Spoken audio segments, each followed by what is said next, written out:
സ്വർഗസ്ഥനായ ഞങ്ങളുടെ പിതാവേ, അങ്ങയുടെ നാമം പൂജിതമാകണമേ.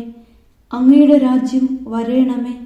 അങ്ങയുടെ തിരുമനസ് സ്വർഗത്തിലെ പോലെ ഭൂമിയിലുമാകണമേ. അന്നു വേണ്ടുന്ന ആഹാരം ഇന്ന് ഞങ്ങൾക്ക് തരണമേ. ഞങ്ങളോട് തെറ്റ് ചെയ്യുന്നവരോട് ഞങ്ങൾ ക്ഷമിക്കുന്നത് പോലെ ഞങ്ങളുടെ തെറ്റുകൾ ഞങ്ങളോടും ക്ഷമിക്കണമേ. ഞങ്ങളെ പ്രലോഭനത്തിൽ ഉൾപ്പെടുത്തരുത്, തിന്മയിൽ നിന്നും ഞങ്ങളെ രക്ഷിക്കണമേ. ആമേൻ. നന്മ നിറഞ്ഞ മറിയമേ, സുസ്തി, കർത്താവ് അങ്ങയോടുകൂടെ സ്ത്രീകളിൽ അങ്ങ് അനുഗ്രഹിക്കപ്പെട്ടവളാകുന്നു. അങ്ങയുടെ ഉദരത്തിൻ ഫലമായ ഈശോ അനുഗ്രഹിക്കപ്പെട്ടവനാകുന്നു. പരിശുദ്ധ മറിയമേ, തമ്പുരാന്റെ അമ്മേ, പാപികളായ ഞങ്ങൾക്ക് വേണ്ടി ഇപ്പോഴും ഞങ്ങളുടെ മരണസമയത്തും തമ്പുരാനോട് അപേക്ഷിക്കണമേ. ആമേൻ.